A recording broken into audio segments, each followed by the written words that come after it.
Herzlich willkommen bei uns hier auf Chris White Afrika. Schönes Tag. Ja, ich hoffe, dass jeder in gute Zeiten sind. Und wie finden Sie es heute? Ziemlich gut, ich hoffe. Ja, hier bei uns, wir haben ja manche Probleme mit unserem Gast. Unsere Gastin, die hat keine Verbindung, also mit dem Internet. Das Mobiltelefon-Netzwerks funktioniert nicht. Und das ist ein Problem. Jetzt erwarten wir eine Antwort von unserem Gast und hoffentlich wird die Dame schon da sein, aber jetzt nicht im Moment. Welcome, folks, to Chris White Africa. It's a pleasure to have you join me today. Thanks a lot for jumping in. It's not clickbait. It was not intentional. We are trying. Wendy Alberts has already been in contact with me, but Eskom has done load shedding where she's at in the suburbs of Pretoria. And so there are no mobile towers up. The data is down. She barely managed to get a message through to me. She's trying to reach me now. I asked her if she could get to another location where there is Wi-Fi, and hopefully she'll get to the Wi-Fi. If not, I've asked her if we can reschedule for an hour when the power comes back up. But yes, once again, Brett Sessoms, Eskom is undermining productivity and efficiency and commerce. That's right, commerce. This is commerce. In fact, it is. People super chat here. People watch the ads. That's generating commerce. So they're hindering that. So my apologies, folks. It's not a bait and switch. It's not a clickbait. Wendy will be with us as soon as possible. Meantime, I've brought my Dutch friend with me here who appears to be a growth on my shoulder there. Welcome to you guys. Yes, Janaldo says your bunny growth is acting up again. Indeed, it is. So unlike Roman Kabanak, I know where my bunny's located. I can find my rabbit at all hours of the day. His keeps escaping to the neighbors, and he won't take the hint. Anyway, folks, my phone, if it chirps during this, my apologies, but I put the volume on, which I always leave on silent, just in case Wendy's able to get through to me. So thanks a lot. Let me go ahead and say hello to everybody in the chat here. Wherever you guys are coming in from around the world, thank you all so much for joining us today, whether it's in North America, in Latin America for that matter, the Caribbean Basin, maybe somewhere in Europe, the British Isles, the Republic of Ireland, the Emerald Isle, that's right. Maybe you're out there in Killarney, or maybe you're down there in Wexford or Waterford, or maybe even in Dublin. Don't be drinking from the River Liffey. It's not good for your health. But you can drink Guinness. That's good for you. Somewhere on the continent, welcome to you guys. And also those folks out in Asia, whether you're in China, Andre Jacobs, if you're out there, or Authentic Max from Nepal, or maybe Peter Crutchley from New Zealand, and many, many others out there. Welcome to all of you, folks in Australia. By the way, folks, I get the impression that the Blue Bulls won the Curry Cup. I was busy doing an investigation this morning, and so I was unable to try to find that and keep up with it. So it looks like the Bulls have won. Is that the case, folks? Just let me know if that's the case. Can somebody let me know now? Did the Bulls win? Anyway, so there you go. Get back up there. All right. Oh, there it is. Teresa Bauman says, woohoo, Bulls. Okay, cool beans. Congratulations. Robert Bloomfield, welcome to you. Brett Frazier. And we got Teresa Bauman. We've got Constantinople, keep the gate closed. I love that one. William van der Valt, and then Hendo. And then Roy Hayes has become a member. Well, thank you, Roy, for becoming a member. Yes, I know, not exactly a standard salute there with my Dutch bunny hanging on my shoulder. Sharks lost. Ah, shame. Hey, Ants. Renier Dutoy, welcome to see you. Good to see you again. Leo Vinjansen van Rensburg, welcome. And you see my phone's blowing up all the time, folks, so I'm just checking what's going on here. Okay. Right. Waiting to see if she gets a connection. U.S. Bormeister, welcome to you. Roy Hayes, thanks for joining the team. Appreciate that. And let's see, we get Ginaldo Rose, Nick Muller's here. Bernd Frederick Olivier, Muy Lied. Oh, Muy Lied. A beautiful song. Yeah, sorry. I thought somebody lied. I was like mixing Afrikaans and English there. Yeah, beautiful song. That's right. Beaver's back. Krishna Dakin is back. Lynn Duplessis, trans conservative waifu. Welcome. Haven't seen you in a few days. Did see you on Ronaldo. Good to see you again. Or maybe it was Roman's channel. Annette Beckett, welcome to you. Ants, Brett, Lynn Duplessis, I already said. Beth, I said. Erica, welcome, Erica. And Miss Tukutela, welcome. Tukutela, welcome again. Good to see you again. Just double checking. See, this is my phone does this all day long. That's why it's always on silent. And it's actually slow at the moment. Magda Spammers here. Good to see you again. Lausanne, Bulls won. Lausanne, sorry. Well, I lost interest when the province were knocked out. Ronald van der Spoor from Bloemfontein, welcome. Good to see you there. John Jarvis, hey, John. Monique Devereaux. Hey, from Cape Town. Monique, I don't recall seeing you before. Welcome. Are you new to the channel? And if you're new, don't worry. I don't usually have something growing out of my shoulder, but only one person's mentioned it. So let's take that down. That was meant to distract you because my guest is not here. I'm waiting to hear from Wendy Alberts if she's able to get a signal, but apparently ESCOM has done load shedding in the neighborhoods around Pretoria, and so people can't get through. So my apologies for that. It's not clickbait. I'm just waiting to hear back from her. Hopefully I'll hear from her, but right now she does not have a signal. So if she gets back to me, we'll schedule this or we'll just take it on the fly live. That's the plan right now.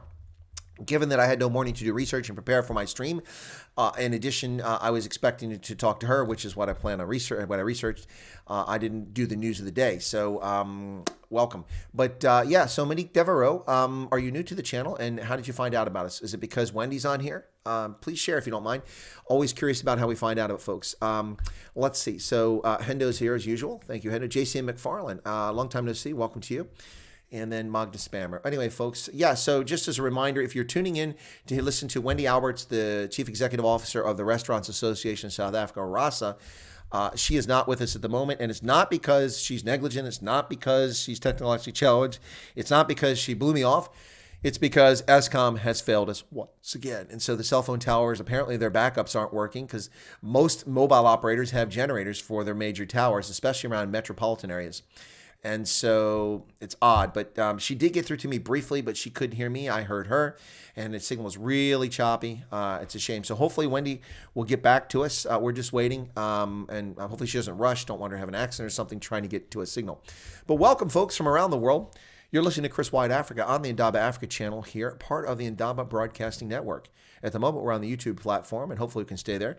Currently, 76 people watching the stream. Thank you all for tuning in. And I will take questions. If you've got questions, you want to talk about a topic, throw it up there because I was expecting a guest who's not able to get through to us right now. So happy to do it. Oh, Erica saw the little Dutch Bunnykins chip. Is on. Yeah, there you go. There you go. I love this. That's a Christmas one. There you go. So that's from Schiphol Airport there in Amsterdam. Picked that up a couple years ago. Confession, I have a large number of stuffed animals. I'm a big teddy bear fan. Huge fan. Steiff is my favorite, of course. The Knopf im Ohr. The button in the ear, the original teddy bear from Steiff, the Margarete Steiff GmbH. That's short for Business Gesellschaft. You missed Goatee and Ronaldo stream, normal nonsense. Yeah, no, I didn't miss anything, John. The guy's just a clown. He got carte blanche yesterday. If he starts acting up and shows here today, he's just going to be taken out. Wendy Coleman, that's awesome news. Wendy Coleman, huh? What are you talking about, Wendy Coleman? Who's Wendy Coleman? Anyway.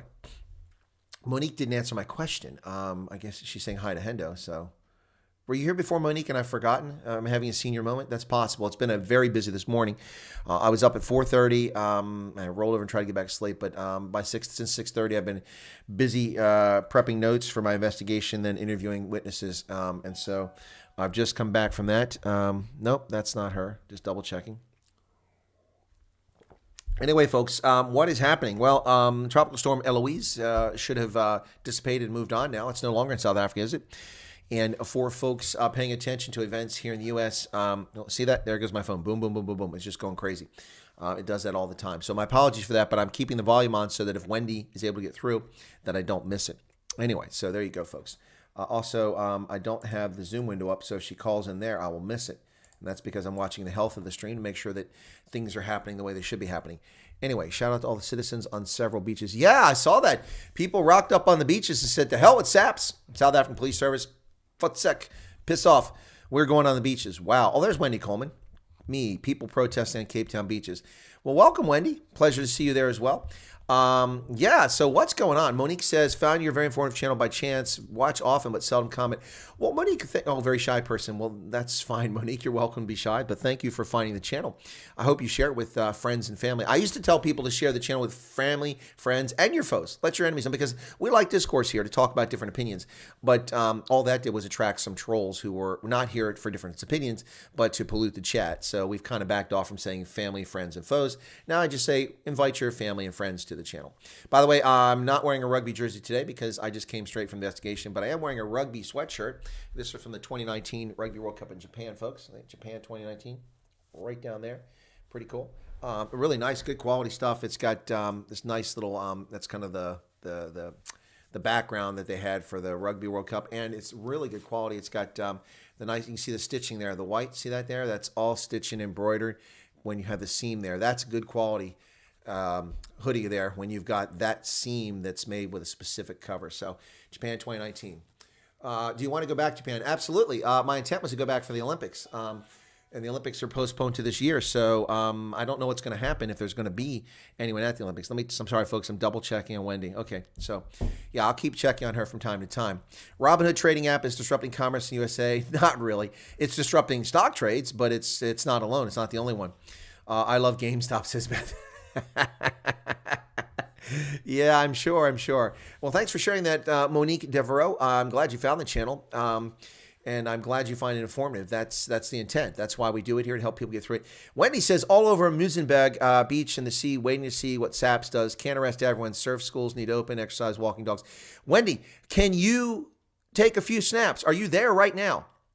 Are you there right now, Wendy? If you're there right now, and if you want to call in, I'll have you come on the program, Wendy. Since we don't have Wendy Alberts on here, Wendy Coleman, would you like to call in? Are you on the beach? And if you're on the beach, that would be awesome. And we'll break the story together. All right, Wendy, come on. Step up to the plate. Come on, join us. Let me know. I'll put the Zoom link in. I'll give you a chance to call in if you want. That would be awesome. If you have Zoom installed on your mobile, that'll be great. If it's not on your mobile, then it should open in your browser. Oh, you saw it on the news. Okay, so you're not there. Thought you were on the beach right now. Okay, well, shame. Is anybody on the beach that's here watching the stream? JC McFarland says, now only need a place to footsec ANC flags on all the reclaimed beaches. There you go. Well, that'll really set off the ANC. Yeah, come out with some signs that say, down with Latuli House. Latuli House. There you go. See what happens. Breaking story. Let me see if I can't find something for it online really quickly here in South Africa. Yeah, it'll probably be on Twitter, but you guys know I'm not a fan of that platform, and I don't use it very much. Okay, I'm trying to. Oh, here it is. That's why. I can't find his window. It's because it was very small. Well, let me see if we got something here. I have a feeling that the network being down, she thought it'd be down for another 45 minutes, so I think that might be the case. Let's see. South Africa.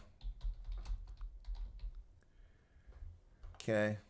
Let's see what happens if we have anything breaking here. Anything's breaking. This is usually an hour or two behind. No beaches, no booze, nope, nothing here.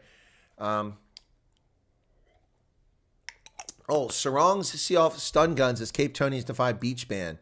Woo, cool bean. Okay, it looks like Times Live actually did a story, so let's pull that up and see what we get here, folks. I just got to make sure that I've got all the right windows closed here, because as I said, I wasn't really prepared to do the stream in this fashion. So here we go.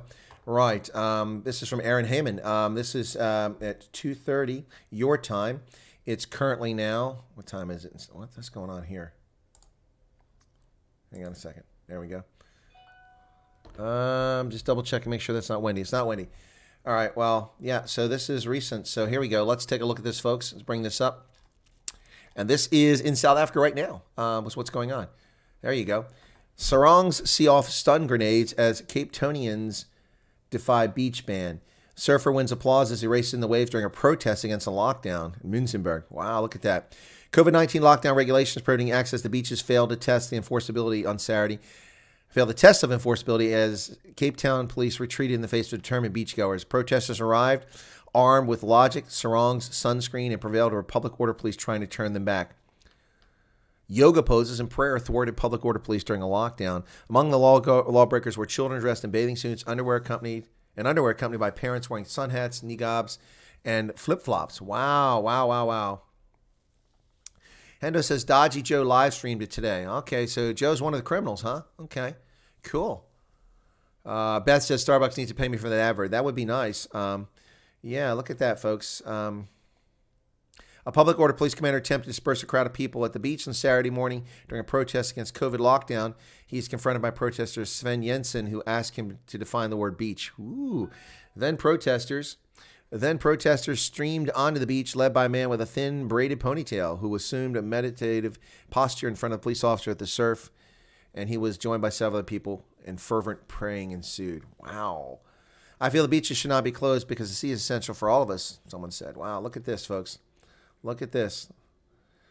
Child runs rings around public order cops as he taps. That little kid running around the cops. The lady squatting back there is not in the best or most complimentary of poses. Uh-huh. Yep. Wow, look at that, folks. Look at that. Wow. Well, you knew it was coming, folks. Ladies and gentlemen, you knew this was coming. It was just a matter of time. It was a matter of time. We've already seen massive protest against this lunacy in the Netherlands. We've saw previously many protests in the United Kingdom, as well as in Germany and Berlin. And people are just, hot full of all this stuff, folks. They've had absolutely enough of this nonsense around the world. Yeah, arresting children. No, they'll arrest children. I've seen the D.C. Metro Police arrest children on D.C. Transit, on a subway. Arresting children for eating on a train, like they're criminals. Yeah, Loving Life live streamed it. Well, I guess everybody live streamed it. Sorry I missed it. I was busy working. Shame. Okay. Debbie L's on Facebook. Yeah, I've never heard back from Debbie.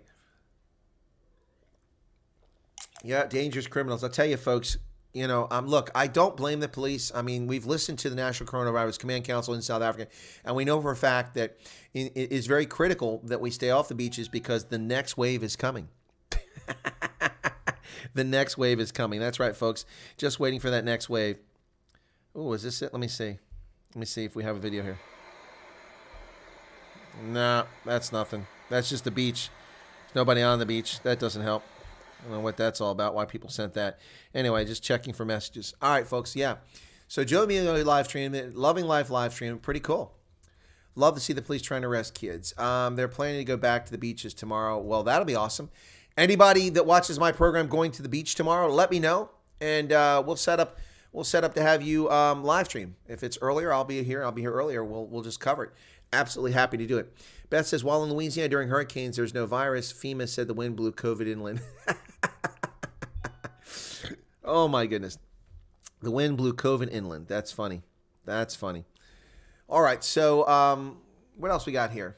William Vondervelt says, hello, Chris. Dangerous criminals. Starbucks. Only need to place footsec flags. All right. Okay. I already got all that stuff. Okay. Cool beans. Yeah, so the beach protests in South Africa, I will try to find some news stories on that and maybe do an analysis of that. This is the thing, folks. There's only so many law enforcement. This is why they gave up in the townships. This is why SAPS and the SANDF retreated from the townships, because they didn't have enough personnel that once the public turned against them because they were killing black South Africans in the townships in the early stages of the lockdown, they didn't have enough people. So rather than face the backlash and the negative publicity it was going to bring, as well as the difficulty of actually enforcing the lockdown, they just retreated. And that's one reason why South Africa has its own variant of COVID-19, most likely, because people were able to run around like crazy. What is that? Oh, somebody's asking questions. Oh, sorry. Yep. Anyway, so no load shedding on the beach. Well, until I learned about power companies and electricity and the concept of load shedding, I always thought load shedding was when, you did a number 2 in the restroom. I'm just saying. Thank you for the great content you produce. Well, thank you, William. That's very kind of you to say that. So let's talk about something positive today here, folks, right? So let's talk about something positive, right? We're all alive. That's good news. That's absolutely good news. We're all here. We're all on this planet. Not everybody's with us. We've lost loved ones, either through the pandemic or just the natural progression of life.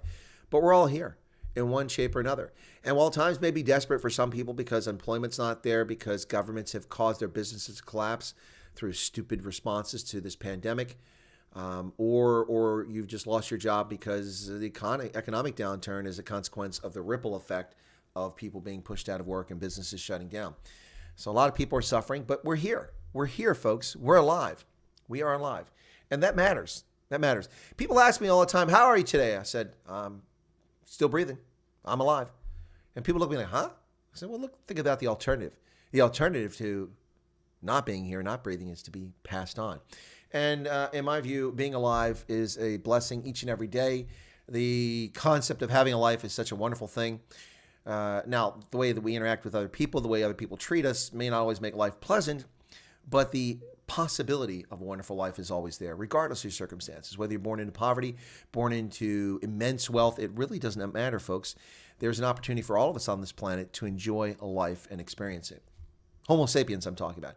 Maybe not so much for dairy cows, although I think they enjoy life, but maybe not so much for springbok or dikers or dik-diks or things like that, but or mosquitoes. But those of us who are Homo sapiens have an opportunity to enjoy life each and every day. And so you should do that. And whether you do it with your family or through your faith, and I know these are trying times, folks, for faith, trying times for faith. I mean, seriously, think about this.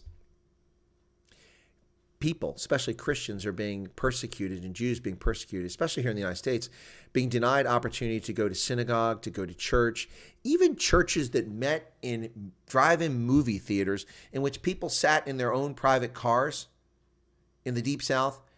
No one left the car. They wore masks. They sent state troopers and county sheriffs to arrest those people. What is the danger of sitting in a car that's 20 feet away from another car with your windows up, listening to a pastor give a sermon on a screen? What the hell is wrong with these people? You think we've forgotten that? Do you think we've forgotten that? And especially in a time like this, people need their faith, whether they're Muslims, Christians, Jews, Buddhist, animist, Shintoists, Taoists. It doesn't matter. Faith is important to people. It's the vile leftist regressives, who like to call themselves progressives, who look down upon those of you who have faith. And they denigrate you for having religion. Well, you know what? They have their own religion. Some of them, their religion is climate. And you see them.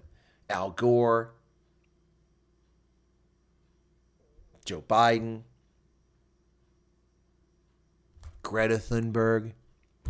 You destroyed the planet. You killed all of us. Stop it. Oh, make her go away. Make her go away. The one is here reporting for the food stream. It's not the food stream. For those tuning in now, although I don't think many people joined the stream in the last few minutes, not clickbait. I didn't set you up to tease. It's no tease. I'm waiting to hear from Wendy Alberts. She is in the Pretoria area, and she just got my message. Yay. Yay. She got message. Okay, she was able to read it. So, yep, I'm telling people, we are hoping you get a signal. Now, I'm clearly not a 14-year-old girl because that would have taken like that to type all that in. Anyway, so I've just sent that to her, and she's got it read. It looks like she's got, can I do a voice call? Yeah, absolutely. Sure. Yeah.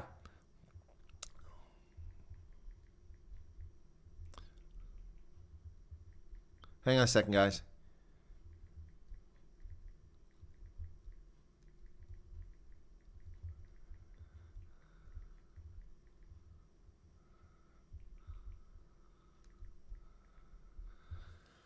Okay, let's see if she might want to do it through WhatsApp. That's not going to work as well because I won't get the same sound quality. So we're trying to get her through that.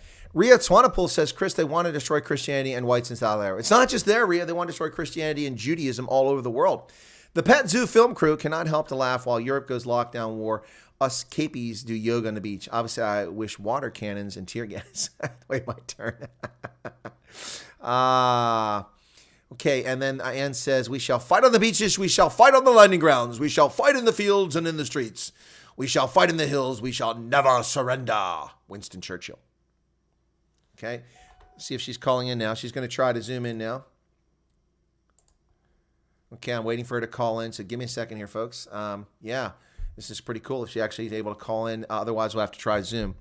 Let's see what happens. I don't have my earpiece in, so if she calls in, there might be a quick reverb. I'll apologize for that in ahead. Miss Tukutela says, I never watched Greta Thunberg. I don't listen to a jumped-up school kid talking nonsense. She doesn't appeal to me in the slightest, nor to me, but she got all this attention. By the way, folks, have you seen that Black Lives Matter has been nominated for a Nobel Peace Prize because they've raised awareness and consciousness of the inherent racist nature of societies all over the world? Can you believe that, ladies and gentlemen? Can you believe that? Wow. Wow. Black Lives Matter, a Nobel Peace Prize. Well, you know what? The Nobel Committee has already shown their shame by giving Barack Hussein Obama a Nobel Peace Prize before he even took office as president of the United States. And then he subsequently started war after war after war after war after war after war. Wow, folks. Okay, here we go. Wendy's coming in. Let's see if it works. I put my earpiece in. Okay. All right, her audio is connecting. Hopefully she can hear me, but we'll wait for her audio to connect and see if that connection is strong enough. Okay, and if you don't see her, what I'll do? Oh, there she is. I think I can hear her now. Wendy. Hi, how are you, Chris? I'm older. That's what I always tell people. How about yourself? I don't know how much time we will have because we on. I don't know what's happened. They've cut the power again. Okay, So well, Wendy, we- let's do this very quickly. What we'll do is we'll set Yes. up another stream where we'll have an in-depth conversation. Is that okay? I think so. Yes. I mean, So- we'd love so- to chat to you. I think right. it's So let's important that we can have a conversation. For this one right now, since I've got you on there, and I promise you're going to come on, and you went to great lengths to get on. Let's go ahead and talk about the fact that you are the CEO of the Restaurant Association of South Africa, RASA, correct? Correct. That's right. And you're currently in Pretoria at the Union Building. So you might not be standing there now because you're running around for signal, but you went there to stage a protest, yes? Correct. We've been here since Monday, and it was an attempt to get an opportunity to talk to the president of South Africa to highlight the drastic state of the restaurant industry currently in South Africa. We stand to lose more than 70% of restaurants in the next couple of weeks, actually imminently as we're speaking, if we don't have the liquor ban lifted as well as the curfew. No, it's absolutely insane. So, so you're up there for that reason. Let's talk briefly about the impact of the lockdown, and more specifically, if we only have limited time, maybe about this law that's going to affect. It's, if I'm correct in understanding this, it's dictating that you must pay bonuses to employees whether they earned them or not, basically like a 13-month bonus or something like that, setting minimum wages and setting all kinds of onerous requirements on the restaurant industry, which is likely to drive even more restaurants out of business. Have I mischaracterized that? Chris, there are so many swords that's been stabbed in our side. We are really struggling as restaurateurs to survive through so many challenges. You know, let's just begin at the top. So one, we have obviously the curfew, which has affected us dramatically. We have no ability to serve a dinner time trade. We've got the liquor ban, which is our profitability structure, which enables us to be able to pay our bills and to be able to bring income in to support the business. Oops, got a break there. Hopefully it'll come back. Escom. We have cut our staff on short time. They are not in a position. We have no ability to be able to pay our staff. We put a lot of our staff on short time, and the short time doesn't allow for them to claim from a fund which was called TERS, Temporary Employment Relief Fund. So we're certainly sitting with that challenge. We have another fund called the UIF, which we are waiting now some 7 or 8 months to get relief for a lot of the staff that work in the industry. We then have further challenges that happen within the industry is that the banks have closed lending on us. So the banks have deemed us as high risk, and they're not in a position to give us any type of unsecured loan or any type of loan, which enables us to have cash flow.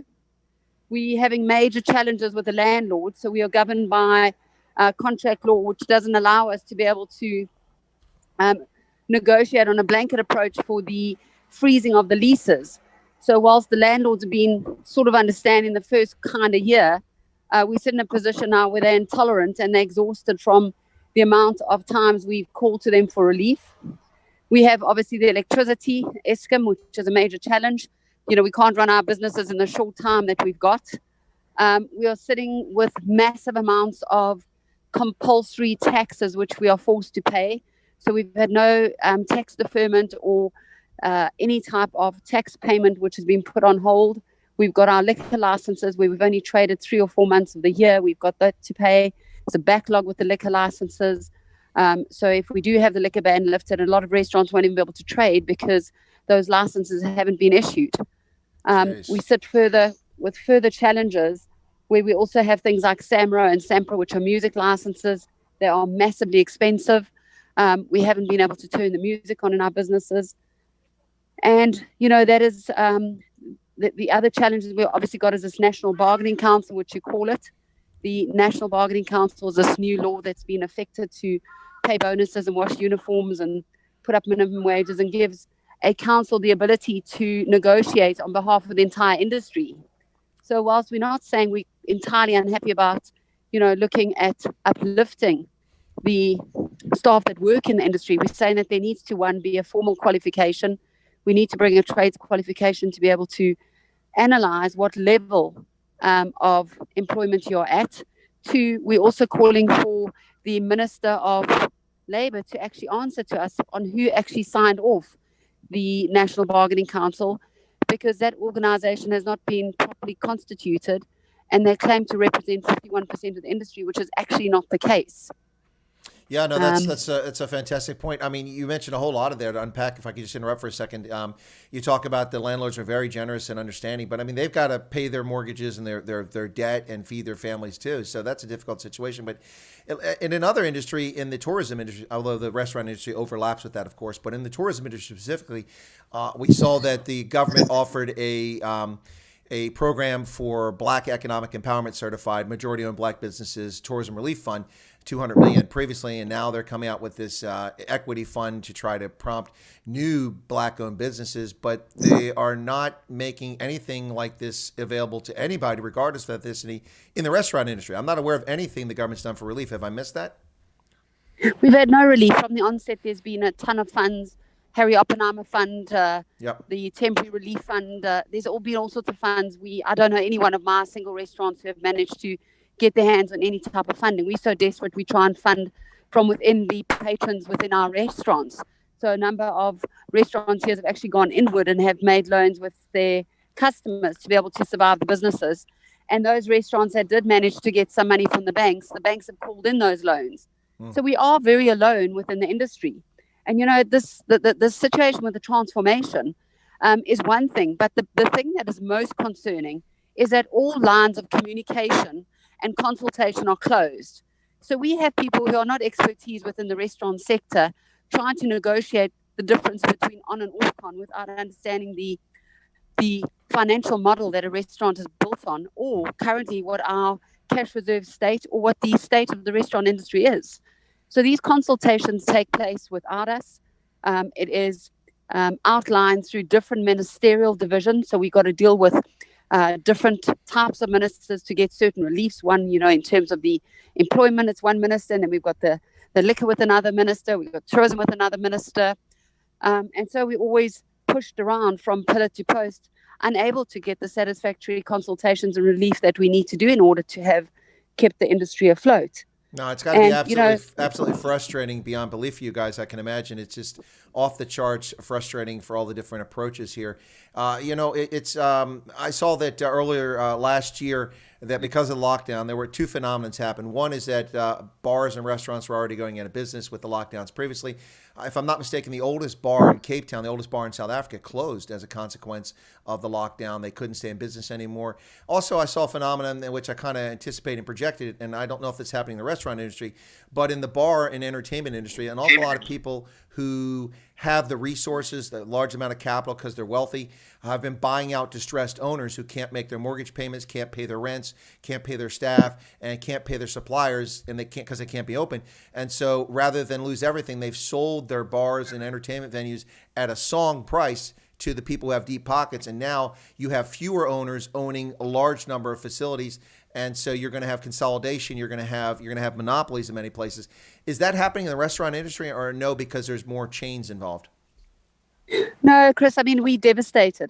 This is a really tragic time for us. We've got iconic restaurants where we are renowned for many people that travel from all around the globe to come to these iconic, beautiful restaurants. We've got some of the best chefs in the world that are sited in South Africa. We've got some of the most beautiful restaurants sited along the coastal areas in our regions.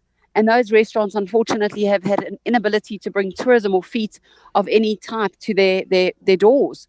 And that, again, has resulted in those beautiful restaurants closing down. Yeah. The amount of self-skill that we have developed within our industry over the last couple of years has all been diminished, because beautiful people who work in our restaurants, that each restaurant has taken time, love, and care to educate and develop and to put them in a position where they can serve the industry, are sitting at home begging to come to work. So we've got massive amounts of people unable to work. We've got massive amounts of restaurants that have closed their doors permanently. We've even got the suppliers in the industry that have turned against our restaurants by taking judgment or blacklisting them in an ability not to be able to get any type of credit. So that has also been a massive problem. And, while we agree that transformation is potentially a conversation to have. It is not part of this conversation. It's a broader conversation that needs to take place. You can't transform an industry that doesn't exist. Well, you know, there you go. When you destroy the industry, and it's not just the restaurant industry, but it's across the board in South Africa. I mean, let's be honest. I mean, not that we're not being honest, but if I'm honest, that's the South Africans love to say that. If I'm honest, if all the restrictions were lifted at this very moment and people could come back to restaurants without any capacity limitations and just go at any hour, alcohol was resumed, the industry would still be in distress. I mean, 3 million South Africans at least have lost their livelihoods. Tens of thousands of businesses have collapsed. So your normal trade and traffic is not even going to be there, even if all the restrictions are lifted. So let's pretend that the government gets out of the way and everybody can go back to normal business. You're going to be suffering for a long time, even under those circumstances. Look, Chris, at this time, we're trying to mobilize the public and bring patrons back into our businesses. You know, this has been really a call to South Africans to save the restaurant industry over the last week. You know, we're trying to encourage the tripartite way that both government, the public, and the restaurants here plays a part in putting some form of recovery. You know, we should have learned from the first level of lockdown, which we didn't do. You know, and I can't understand why we continue to make the same mistakes. We learned that the curfew did not work. Yep. The curfew actually forced illicit trade. It forced underground parties. It forced lockdown parties. People went from 9 o'clock. Which spread the virus. Absolutely. Close contact, confined spaces, crowds, and people were not socialized out. It was a festive season. And, you know, there was a lot of mistakes made on the country's part. No one in isolation is to blame, not the public, not government, and certainly not commerce. But the reality is that the uncontrolled spaces should have been better managed on the onset of going into the festive season, which it wasn't done. There was no limitations on numbers. There was a rage that took place with, I think, 3,000 or 5,000 youngsters, which was the start of the super spread of the festive season. So it's an annual festival for young kids that finish high. Come on, Escom. Come on. Did I lose Wendy? I hope I didn't lose her. Oh, there it is. That move into that space. They should have put limits on numbers for house parties and for people to socialize within homes. Those numbers were not controlled, you know. So what they did is cut the beaches, which they could have controlled. They cut the curfew, which has come back, and we've seen it certainly doesn't work. So these are all the challenges. And, you know, if we look back, these are learnings that we should take forward. And, you know, with the first level of lockdown with the booze restrictions, there was ways that we could have probably continued to allow the food chain or the entire value chain of the liquor industry to have continued by only allowing licensed establishments to serve alcohol. But, you know, we've hit hard. And, you know, from the onset, we're the only business in South Africa, the only industry, which had to completely transform itself at every level. So, you know, we went to being closed down completely. Then we went to being takeaways, which many sit-down restaurants had no.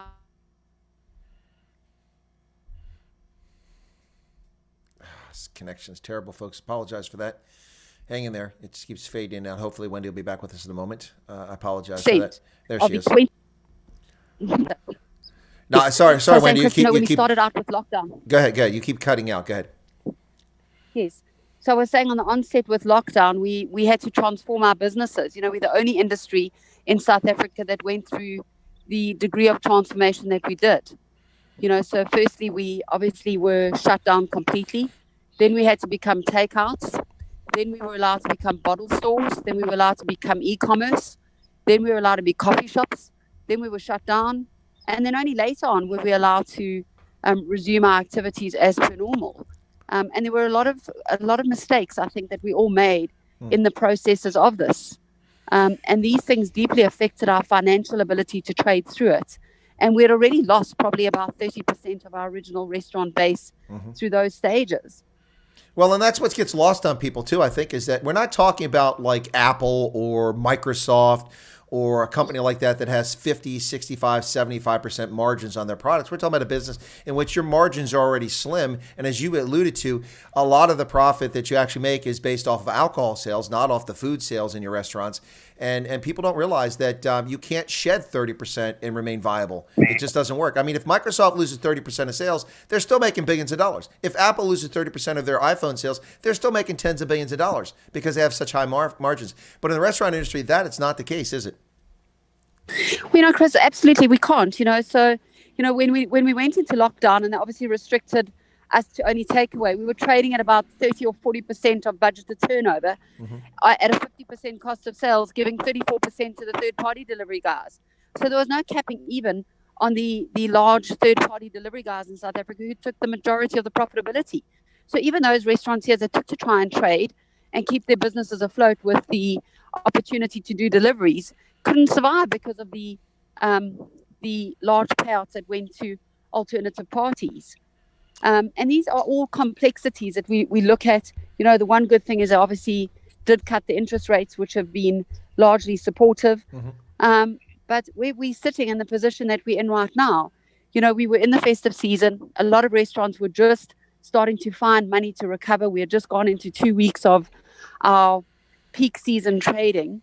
A lot of restaurants had borrowed money or extended themselves to bring stock in to be able to turn that stock into some kind of profitability to start paying back some of the debts.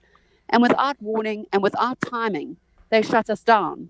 So we were left with massive amounts of produce and stock that we could not move, that we've had to dispose of. That went to waste. As well as, you know, alcohol and beers that have expired that we've had to dispose of. And, you know, we needed just that week to have traded out, and the whole landscape of the South African restaurant industry would have been substantially different. Yeah. The other element is that we were asked to support government for 2 weeks. And that 2 weeks has now led to 32 days, which falls on two sides of month ends. So you run a restaurant business, you can barely survive a bad week.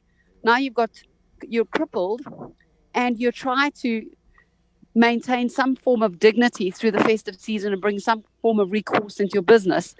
And we get closed on either side of month ends. One, the busiest month end, and two, the hardest month.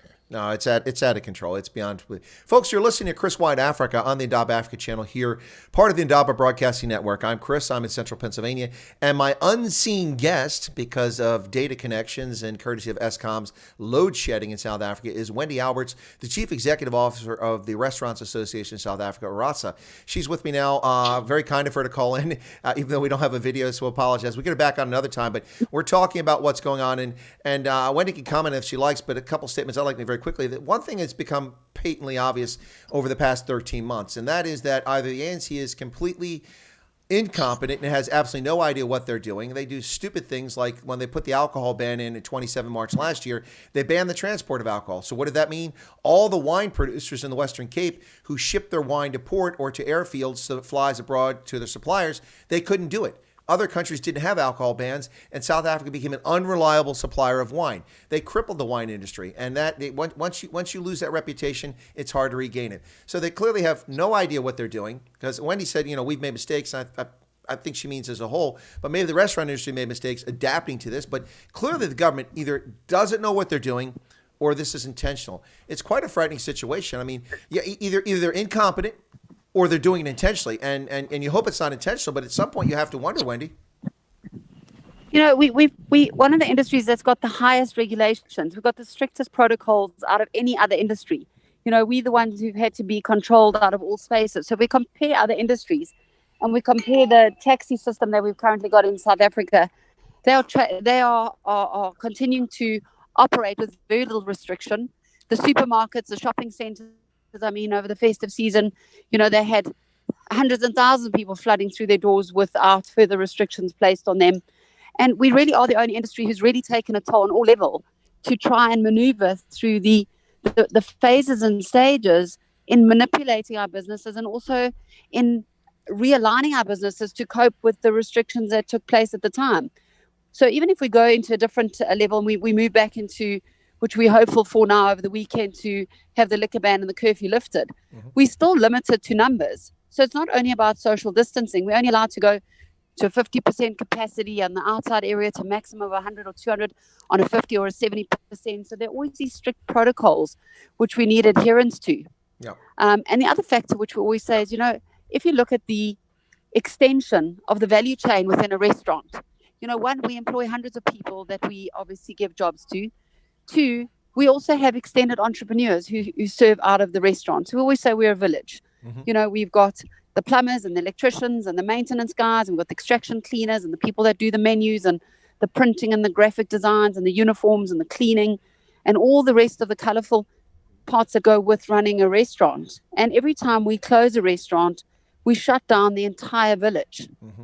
No, it's a very good point to make. It's And it's like with all these things, it's a wider ecosystem. The same with the tobacco sales. When they shut down tobacco sales, there may be only 300 commercial tobacco farmers in South Africa and 175 small-scale indigenous tobacco farm. Well, indigenous not the right word, but you get mostly black farmers. But that sector employs tens of thousands and then hundreds of thousands feed that sector. So when you knock it out, and the restaurant industry is so much larger, so quite. But I got to correct one thing, Wendy. I think to be fair, I think that listen. I mean, I've listened to the transport minister, and I agree it's perfectly safe. I think you're not being fair. It's perfectly safe to ride in combis with 27 people piled inside them, 2 inches apart, and it's not a super spreader event. It's perfectly safe to do that. So I think you're being overly sensitive. So I'm no transport expert. I'm just making a. Well, nobody's a transport expert. to- I'm just trying to make it light of the fact that you can drive combis with a dozen people in them, and we know more people pile into them, and that's not a factor in spreading COVID. But you can't have 20 people in a restaurant. Correct, and you can't allow businesses to trade as normal. Now, there's another piece of this too, Wendy. So people, I mean, who are unfamiliar with the industry, or I mean, everybody goes and eats in restaurants, most people, but people don't realize, and you alluded to this earlier, is that when you shut down a restaurant for a period of time, skills atrophy. I mean, even cooks, chefs who are talented, if they're not using those skills all the time, and I'm not talking about going home and cooking dinner for yourself and your family. If you're cooking dinner for 100 people a night, you've got to keep those skills going, and you're going to have hiccups and you're going to have problems and people that aren't able to come back if you don't keep these skills going. I mean, when you think of, people who are doing certain skilled positions in other fields, like, yeah, they've got to keep working, otherwise that skill will degrade. Like a surgeon, you can't be a brain surgeon and not do brain surgery for 5 years and do a good job the next time you do it. But it's the same, I think, in the restaurant industry, and people just don't realize that. Is that a fair statement or no? No, absolutely. I mean, our people are sitting at home. They are desperate. They're begging to come to work. And we're just not in a position to do skills retention. And it's just more and more people who are getting laid off, and more people that are sitting, at home without any recourse to be able to have any opportunity to come back. And very skilled operators, restaurant owners who have owned businesses, who have got a ton of skills also. Now, what alternative work are they going to do once these businesses have closed?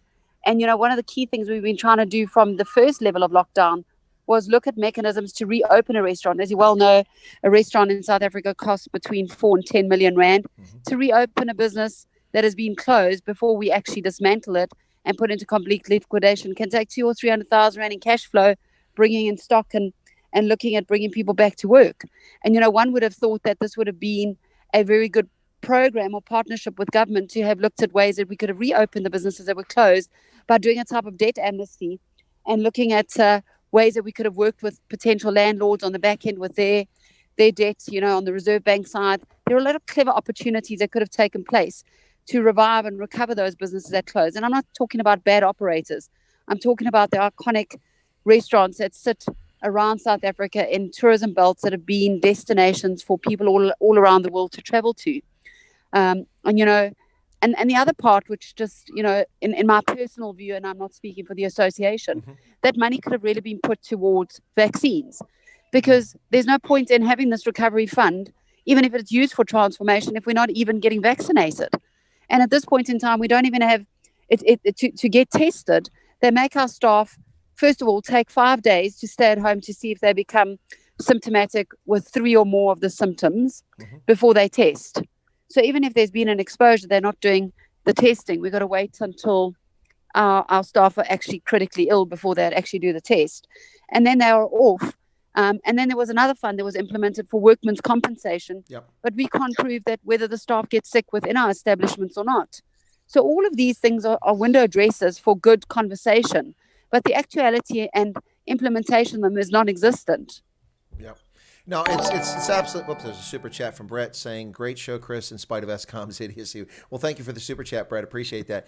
So let's shift the gears a little bit here, because we could talk all day long about the failures of the National Coronavirus Command Council, the ANC, the government, and maybe even some individual restaurant owners in different cases. But how do we help? What can we do? What can people do in South Africa to help save its restaurant industry? Do you order takeaway? Can we get parties for the maximum capacity or catering? What can people do to help their favorite restaurants and even the fast food chains, which we don't like?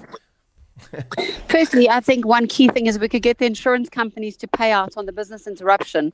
Okay. That would probably save at least 50% of the industry. So we're sitting with massive industry insurance icons who just refuse to pay out, or looking at being obstructive, and then they're putting in all these different clauses and agreements and co-agreements and limitations that our restaurateurs refuse to sign. They've paid the premiums for a luxury product, and there's a responsibility that needs to be executed for these insurance companies to honor the claims that have been put there. Well, I think a lot of people are unaware of that. So what you're saying is that we're not saying all insurance companies, but there's not that many insurance companies, some big ones, but by and large, the insurance companies are not living up to their obligations for policies people have been paying on.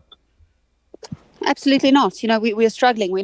That's I think unacceptable. this is the 314 or 319 days into the pandemic, and we still cannot get payouts. The UIF is problematic. But from a South African point of view, we are the most loved industry in South Africa, and South Africans love us. We have beautiful businesses. We are state-of-the-art operations. We, compared to some of the most exquisite restaurants around the world, so our restaurant industry is really first class. It is a very astute, very beautiful industry to work in South Africa, and our restaurants are first class. You're not going to see any more beautiful designs anywhere else in the world. And what lends itself to it is also the landscape of where many of our restaurants are situated. Yeah. So we just need to encourage the patrons to come out. I mean, obviously, people understand that their financial means have been impacted. We've just come out of the holiday season. It's the start of our school year. So it's school fees and it's school uniforms, and it's the first start of the year, and it's overspending through the holiday season. But, if we don't support the restaurant industry in South Africa, we're going to wake up to a very sad Valentine's Day, because it won't be an industry. And Valentine's Day, which is the most amazing day within the restaurant industry out of all the festivities, will be a day of mourning for many South Africans, because there won't be any restaurants to be able to celebrate. Well, it's interesting you say that, because what happens is people get inured. They get numb to what's going on. People forget that if they're not involved with something, say in the restaurant industry or in the cinema business or, a sports venue, something like that, where you can't do anything. If you're not directly involved in that, it may be inconvenient not to be able to use it, or you may miss it, but it doesn't affect you directly. And so as time slips by, people lose sight of things. So based on our conversation, Wendy, I'm getting the distinct impression from you that it's been hard, it's been difficult, but oh my goodness, we are at the point where the bow is about to break, and you're going to lose a big chunk of your restaurant industry into perpetuity if something isn't done the next few weeks. Is that an overstatement? Am I being few days? Few days. We don't have weeks. Oh my God. We've got days left. So the survey we put out last week, 7% of restaurants were busy closing their doors as we were speaking from Monday last week. Gosh. 23% of restaurants would not survive till the end of this weekend if the ban on the curfew and the alcohol wasn't lifted. And 53% would not be able to trade past a month under the current conditions. So it meant that there was only a survival of 11% of the restaurant base, which would have been retained. So these are massively devastating figures. Yeah. These are people's dreams. These are people's livelihoods. If you listen to the stories, and that's exactly what we started to do. We started to tell South Africans the stories of how these beautiful restaurants have come about. And I think more and more South Africans are really now taking note. I think they've been blissfully unaware of the state and tragedy currently happening within the restaurant sector. The last week has certainly alerted the public to the media exposure that we were granted to be able to explain how devastatingly the effects were that have caused us to be in a place where we are so vulnerable. So this weekend, we did see a little bit of traction, and we know that people's income is desperately suppressed, but the restaurants need all the help they can get, whether it's a takeout, a coffee, just one trip to your favorite restaurant, one meal. And folks, can help save. If you can afford it, tip your wait staff, because they're not getting full salaries. The tips help. So tip your wait staff if you don't mind. I know the tipping's a bit different in South Africa, but reach in your pockets if you can is what I'm saying. I just saw someone in the chat said, Wendy, that Ster-Kinekor has gone into business rescue. I didn't know that. We're seeing this week that Clicks is announcing the closure of the remaining 59 Musica outlets, which is kind of heartbreaking for me. I'm a huge fan. Every time in South Africa, I always make a trip to Musica to buy new Afrikaans music CDs and African music. and now this is wow. This is not a collapse. This is an implosion. This is like the collapse of a star going into a black hole, which is what's happening in South Africa. It breaks my heart to hear this. I'm really sorry to hear it. I wish that people could help, but man, frustrating, isn't it? It's very heartbreaking, because the restaurants are iconic to tourism in South Africa. We've set the degree, the margin, the standards, the level. We are not a small show industry in South Africa.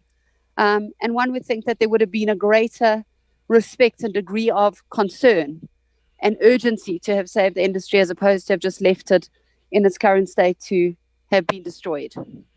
Can you guys take any legal action? I don't know if you have class action lawsuits in South Africa like we have here in the U.S. Unfortunately, but can you take legal action either as the restaurant industry or as the Restaurant Industry Association or separate restaurants against the insurers or against the government? I mean, we've seen successful. It took a long time. We've seen a successful court case against Nkosazana Dlamini-Zuma's idiotic tobacco ban, and I don't like cigarettes. I'm saying it's idiotic because of what it did to the economy.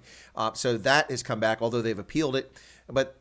Is there something you can do legally in the immediate term? And if so, are you taking it? If you can't speak to it because of legal concerns, then just let me know. So, Chris, we do have, we launched our court papers to the High Court, the Western Cape High Court last Tuesday. And we are being supported by one of the major industry players in that court case. And that is for the alcohol. But there'll be no reprieve. It's really just to lift. Yeah. So we haven't been able to get any type of compensation in any which way. And then the second class action that we've got is obviously to call for an interdict for the National Bargaining Council. So we've been in negotiations with government to suspend it. There were conversations taking place, a promise to do an investigation. We asked for an explanation as to who signed it off. And unfortunately, they just turned off the ability to have a conversation with them. So we are launching another application in conjunction with another industry player in the course of the next week or so to have that suspended. Now, I'm not a person who encourages violating the rule of law. I'm very much as a retired military person and security specialist and former law enforcement official, a big fan of the rule of law. But we're seeing all kinds of actions taking place around the globe. The Netherlands is almost on fire with hundreds of thousands of people protesting and arguing against the state despite the security forces coming out. We've seen massive protests in the United Kingdom and in Paris, in Berlin. And we've seen efforts of protest in South Africa. We saw previously the tourism protest in Cape Town, in which they used water cannons to disperse a dozen people. It was pretty pathetic, but not the protest, but the police action. I don't know if there's something that people can or will do. Today we saw people showing up on the beaches in the Western Cape saying, "The hell with this." They came up with such numbers that the police couldn't do much. You can't arrest everybody. Will we lose South Africa's restaurant industry before the public screams or before somebody does something? It sounds like we're right on the precipice at this moment. For us as a restaurant industry, we've always maintained an elegance and a degree of integrity and to show that, we are sophisticated, cultured businesses. So we haven't taken to any type of violence. We've certainly advocated that we want communications, we want resolution, we want to work with government, and we're respectful and supportive of government. Mm-hmm. The reality is, I don't think that the relationship is reciprocated in that manner. No, I think your comment. You don't think. I think you're being political or not political. You're being diplomatic about that. It's pretty obvious that the government has no interest in talking to the industries that they're destroying, not just the restaurant industry, but the tourism industry and also to the retail industry, everything across the country. They claim they talk to people, but the Minister of No Trade, Ibrahim Patel, is nowhere to be found. Last I heard, he contracted COVID-19. I've heard nothing from him. That's been, 6 or 8 weeks ago, maybe longer. So I have no idea what's going on with that. But it's clear that the government has no interest in talking to industry. I think you're being diplomatic there, and you don't have to comment further if you don't want to, but because the position you're in, it may not be appropriate for you to say one way or the other. But from my perspective, I can speak freely. And it's pretty obvious to me that the government either doesn't know what they're doing or has no interest in discussing these issues with the industries involved. And with that in mind, either a lawsuit to get these insurers to pay out to help keep people afloat in the meantime, or whatever citizens can do to support their restaurants, I think are the keys to make a difference here. You're right. And, one of the other elements that's also been very very concerning for us is also we've been a target of the police situation. So we've opened our businesses, we've had our liquor licenses taken away, we've come in for checking. We had an incident in Pretoria this last week where there was drama around non-alcoholic beverages being served and an arrest was made. And these are all the challenges. So our restaurant industry is also very fearful of the law in South Africa. We've had seven vehicles who would arrive outside an establishment and come in and do an inspection or raid the particular establishment. So that has also not been favorable to the public or even to the operator. Well, now you don't have to comment on this, but I know what that's all about. That's intimidation. That's intimidate the restaurant and guest. That's what that's about. But you don't have to comment on that. I saw something here that, where's it at? Just a moment ago, that Lars was suggesting that people do nationwide sit-ins. I don't know if that helps you. Maybe sit outside the restaurant since you can't use it to make the point protest and get media's attention. Someone else suggested, I think it was Lars Salas suggested that for cheap political points, maybe you get political, not for you, but for political parties who are looking for attention, maybe you get some support from them. He suggested Democratic Alliance, but I don't know where that sits with you guys because you're not a political organization, but maybe you can get help from people in Parliament. I don't know. But obviously something must be done and soon. Chris, we just a bunch of beautiful people who own beautiful restaurants all around South Africa. We are proud to be South African. We are proud to own the businesses. We love the people that work in our businesses. They're our family. They're an extension of who we are. And we don't want to affiliate ourselves with any political opinion or any political line. We just simply want to do what we love and bring people into our businesses and make beautiful moments and create beautiful memories and be the cornerstone of everyone's lives. Well, that's certainly a reasonable statement, but I will say on behalf of restaurants in South Africa, I'm not associated with you guys, but to the audience listening, those who watch the stream after the fact, pressure your politicians, talk to your politicians, get their attention on this issue, and do it now. Don't wait till tomorrow. Don't wait till Monday. Do it now. Reach out to them. And I know South Africa is like a small town country. Somebody knows somebody knows somebody knows somebody. So, and I know that because that's how I'm able to get a lot of guests on my program, because one person is a cousin of someone who's famous, and you can get people on just because people know each other. And it's the same in politics. So reach out to the people you know in politics and tell them they need to do something. Because if the restaurant industry collapses as a whole, as Wendy's alluded to, it's not just the restaurant industry. It's all the ancillary support businesses that provide all the uniforms and all the equipment, the fixtures, the plates, the machines, all the stuff. And on top of that, plus you've got the rents industry, people in property, and beyond that, you've got all the suppliers. And then, of course, it's tightly interwoven with the tourism industry. And Wendy, I have to say, I agree with you absolutely 100% about South Africa having world-class chefs, world-class restaurants. I have had probably 3 of the best meals, maybe 4 of 10 best meals in my life, and I've been all over the world in South Africa at different times. I've had some truly amazing food in South Africa, truly amazing ambiance, well-run restaurants.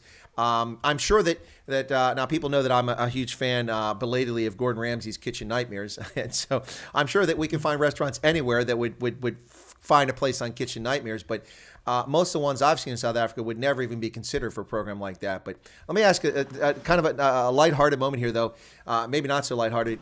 If we come out of this and restaurants are forced to close and then they reopen, I can only imagine that Gordon Ramsay could spend the rest of his career doing Kitchen Nightmares around the world as restaurants try to get back up to speed. It's going to be a disaster. Absolutely, and the time frame for recovery on the balance of what restaurants will be left in South Africa is going to really play itself out over the next couple of months. Yeah, no doubt about it. Listen, Wendy, this is difficult for you because you're calling on your mobile. And it sounds like you're standing in the street corner, and I don't want to keep you all day, although this is a fascinating conversation. But it is a bit awkward because you don't have the data for the video, so it's just me looking at myself on the screen. But it has been a fantastic conversation. But I don't want to let you go just yet. You've committed to come back on with me. Yes, I got you there. I put you on the spot. Yes. Absolutely. Okay, excellent. So we'll get you back on. Hopefully you have the data connection. But there's a question I want to ask you, and then we'll give you a chance to share with us any parting thoughts, either to help or just, concerns. The first is, I understand you're at the Union Buildings. The Khoisan have been there for going on 3 years now, trying to get the ruling party's attention to recognize them as the First Nation of South Africa. Whoops, I've lost Wendy. She's gone. She's gone. I lost her. All right, well, there you go, folks. Wendy dropped off. I'll see if she calls back in a second. Yeah, there you go. That's the. As soon as I mentioned the Khoisan, the network dropped. Isn't that funny? Isn't that funny? Well, I wanted to give Wendy Alberts a chance to have the last word there. We'll see if she can try to call back and see what happens. But give it a second there, folks. I won't wrap up quite yet. I want to thank you all for your patience tuning in. We're not done. Not done. I'm just thanking you right now as I have a moment. It's wonderful that people hung with us, even though that Wendy was unable to get in for a while. So she finally got in there. But let me get some of the comments here very quickly. Lars Salas says, thanks. Bunch of beautiful people, says Patrick. Wendy Coleman says, open the beaches and restaurants. I agree. Absolutely. The Lost Afar Khan, welcome to you. I don't recall seeing you before. Corrupt government cares 0%. Well, I think that's a difficult statement to argue against. Roy says, historically, fear of the law and government does not end well. Yeah, good point. Anna Marie Jenkins says, didn't Germany do the same with the French in the Second World War? Do what specifically? I'm a little lost on that. As far as the tourism industry is concerned, the country is losing a huge amount of money in foreign exchange. Just where is the logic and all that? Well, there is no logic, Ms. Tukatela. There's no logic whatsoever to that. It's an absolute disaster. Yeah, load shedding, Matt. That's why she couldn't video call in the first place. So we may have lost her altogether. But she will get back on the program. I got her to commit to that once again before the connection got cut off. Or her airtime is gone. Good point, Lars Salas. Yeah, there you go. Yeah, that sucks because instead of using Wi-Fi, she had to use her airtime. And excellent stream thus far, says Rainier. Thank you so much for that. Matt J., my brother-in-law's bar will probably go bankrupt within weeks, 15 years of building. Matt, I am very sorry to hear that. Really sorry to hear about that. That's unfortunate. Matt, if your brother-in-law would be interested in coming on the program talking about the woes of the industry, whether that's here in the U.S. or it's in South Africa, I don't know where you're at. I'd be happy to talk to them about that, and maybe your brother-in-law might want to come on. We'll see, but you let me know. Swearim GG says must not allow that. Let's see what else we got here. Yeah. Anyway, so there you go, folks. What I am going to do then is thank you all. You're going to tell them and DM you. Thank you very much, Matt. I appreciate that. I try to talk to business owners. So, folks, if you've been following my channel for a long time, you'll remember that early on when I was getting guests on here, one of my early guests was Reese Vandeveld. Now, Reese is the spouse of Yanni Vandeveld, who seems to be absent or quiet in the chat today, one of the two, or both. But Reese has a beauty salon, a hair salon. And she had to shut down because of the early stage of lockdown. And then when she went back to reopen it, of course, there's sanitization, there's keeping your client base, all those things played in. So I brought Reese on the channel, and she felt humbled that I asked her to come on. But I think she was a great candidate to come on. Small businesswoman, reopening a business, one in which you have close contact with your customers, and it was very important to get that viewpoint. So we did that, and it would be a similar sort of thing with Matt's brother-in-law. Talk about the challenges facing in his industry and what's going on, what's happened. Absolutely. I think it'd be a fascinating conversation. Kind of knew most of these things, says the one. Well, yeah, that's true, but not everybody does. Not everybody's aware of it. And there's a lot more data we could have talked about, but it's really awkward with the voice and not the face. So there you go. Olaf says, really enjoyed this interview. Worked for 15 years in the food and bev industry. This is not good. Lots of businesses are going to get hurt. They do employ a lot of people. They absolutely do. And another important part of this is that they employ a lot of people who are starting out in the workforce. And they employ a lot of people who don't have the skills to go into more advanced industries.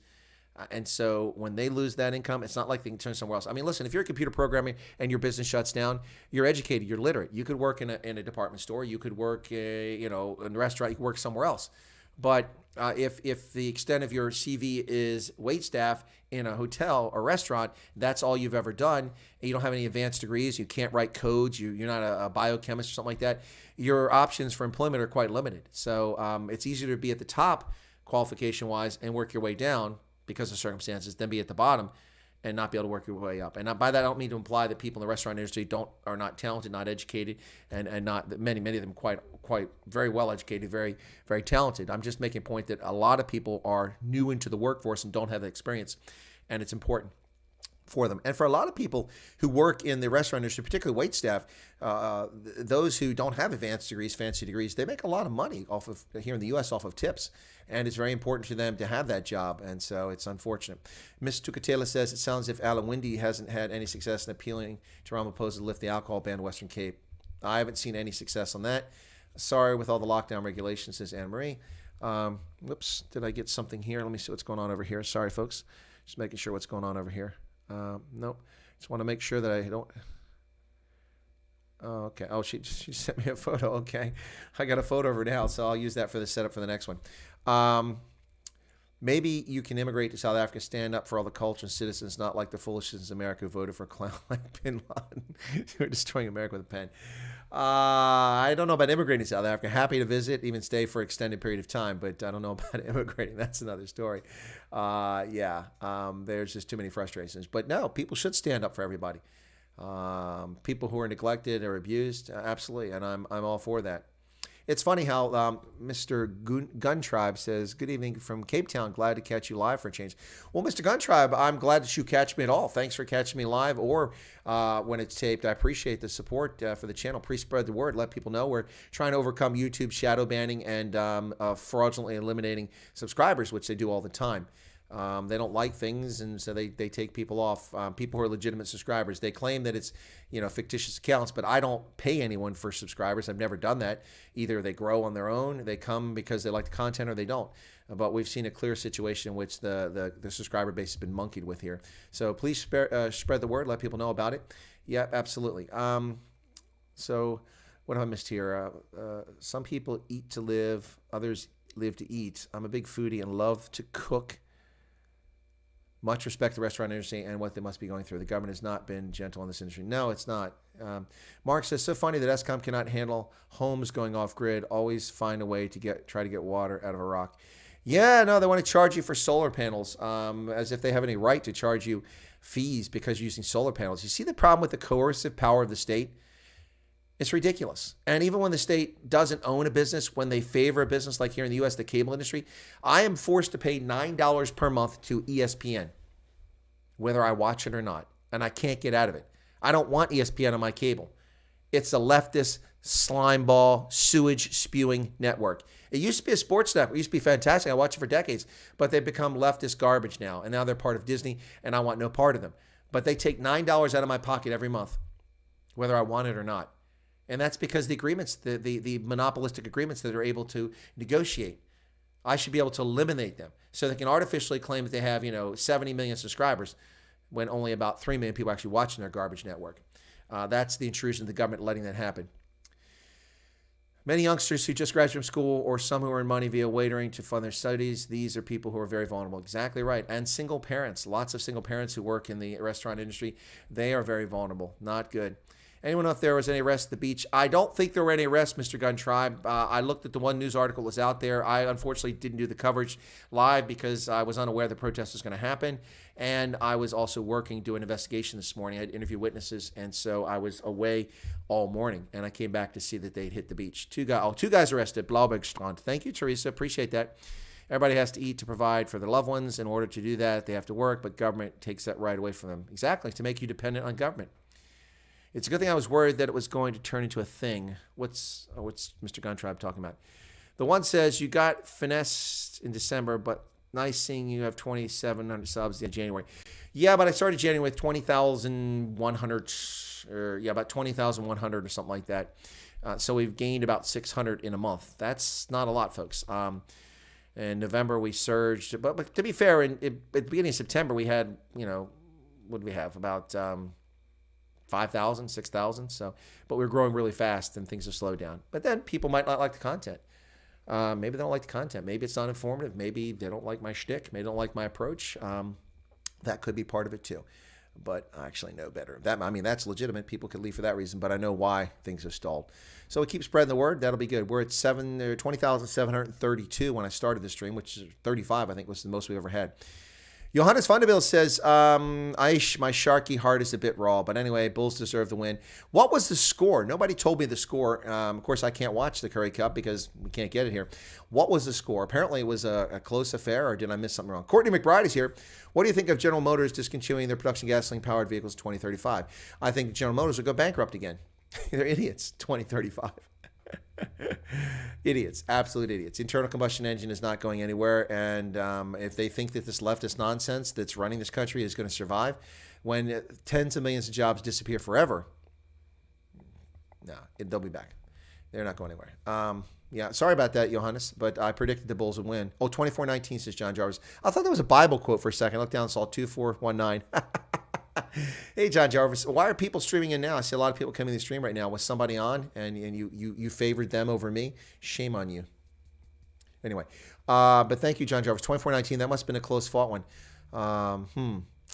Sharks. What's this? I'm a shark, but Bulls did well. Congratulations, Bulls. Steve Hofmeyer. Blau Bull nie van die Tafel nie. Eat your heart out.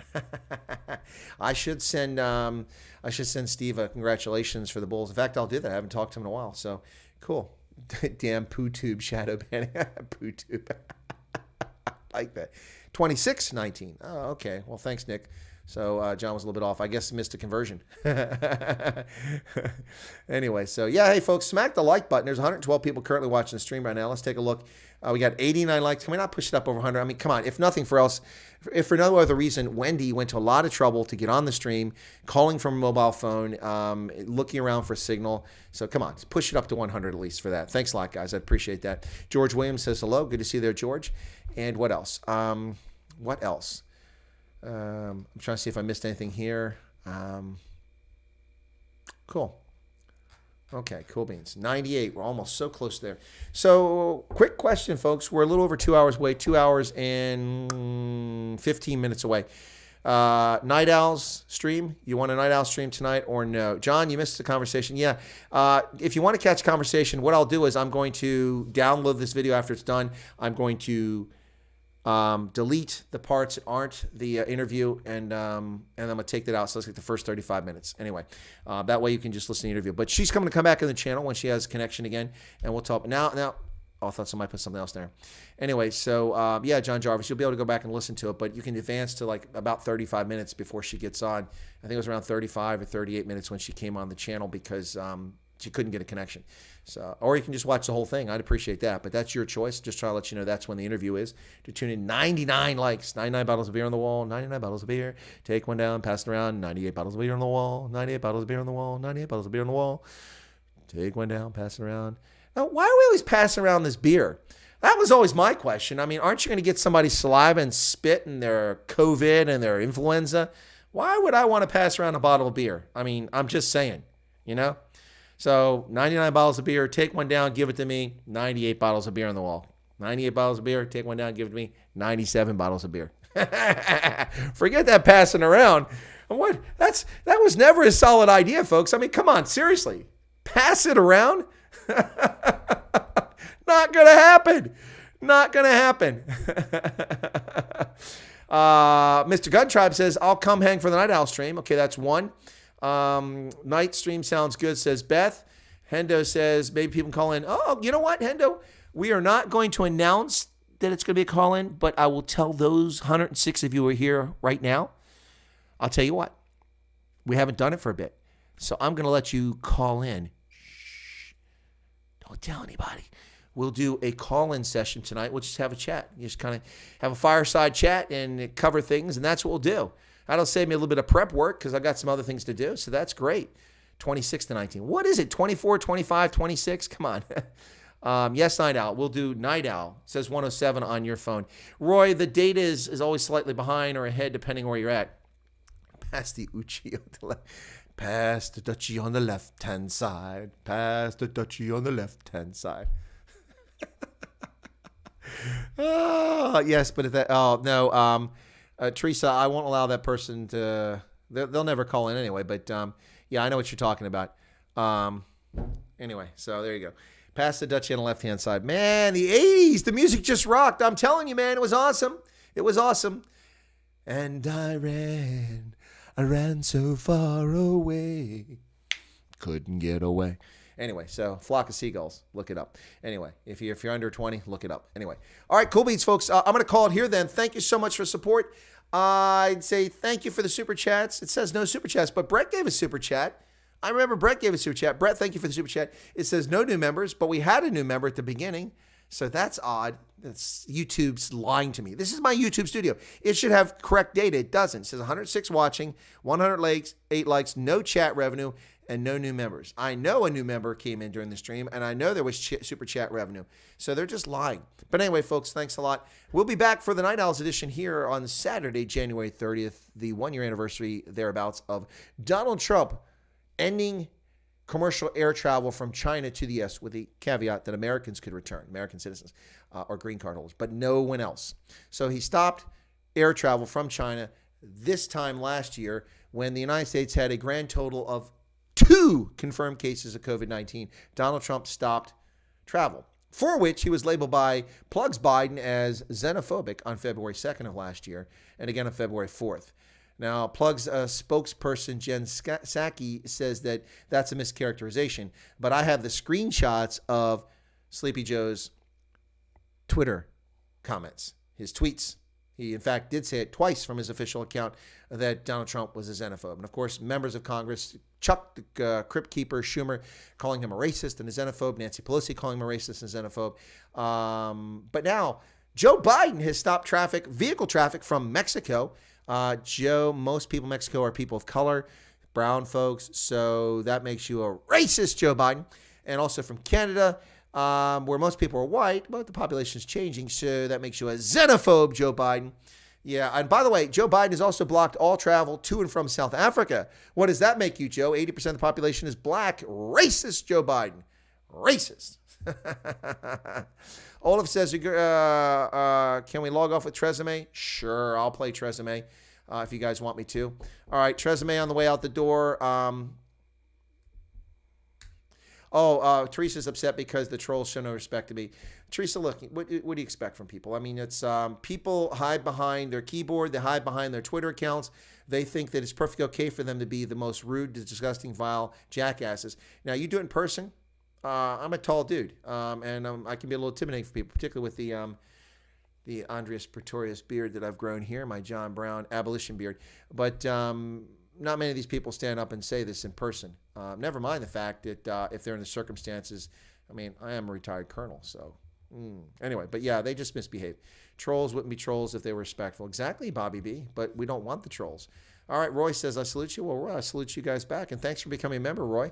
Even though YouTube Studio is not telling me you're a member. 111 likes. That's pretty cool. I'll close out with Tresemme, and we'll be back in 2 hours and 8 minutes to do the Night Owls. God bless. Thanks a lot, folks. And my special thanks to my special feature guest, Wendy Alberts, who was just a trooper. She did her best to reach us, and it's really appreciated. We'll have her back on the channel, and we'll see how it goes. But South Africa, what are you going to do? Eskom, they want to charge you for using solar panels that you buy with your money to generate solar power from our sun, which they have no claim to feed your house because they're incompetent and can't do it. And they think they're entitled to money from you. You know what, Eskom? Futsek, piss off. Sek. Go away. Go away, you pesky little parastatal corrupt enterprise. You little place to pack the incompetent sycophants and reward with patronage all the losers latching on to the ANC. Bye. Lee Roberts has done a preemptive £2 super chat for Tresemme. And here it is, ladies and gentlemen, Tresemme. God bless and have a good night. And thanks for tuning in. We'll see you guys in 2 hours. Cheers. Sien dat almal kak maak in die land. Tresemme, ons doen die ene vir jou. Cheers. Tresemme. Ek kan nie glo na al die jare, al ons blonde hare, jy het so mooi gesorg vir ons blondies rondom my. Tresemme. Daai rooi kabouter soos 'n klomp barbare, toe ek kliks en die kokare jou raak gery. Tresemme. Ons harte wit daar maak die moerse groot skade, die gekookte hare nie bedoel vir jou en my. Tresemme. Daai gekookte hare wat al was met seep en jou vir alles blameer. Tresemme. Tresemme, onthou jy hoe ons lekker lag om te sien hoe hulle daar die koeke was, maar jou sagte wit shampoo is vir my bedoel. Hulle dans en verwoes nou al die kliks, maar kliks is BEE level 6. Hulle maak al eie naam gat en al eie werkloos. Theresa my. Ek kan nie glo na al die jare, al ons blonde hare, jy het so mooi gesorg vir ons blondies rondom my. Theresa my. Daai rooi kabouter sit se klomp barbare, toe ek kliks en die koekare jou raak gery.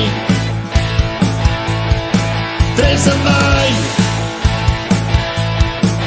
Ons sagte wit darm af die moer so groot skade, die gekookte hare nie bedoel vir jou en my.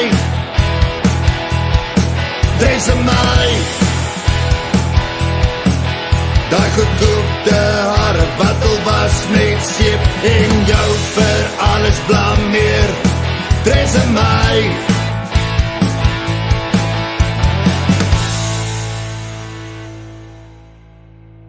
Die pree word met trots geborg deur want ek is boer.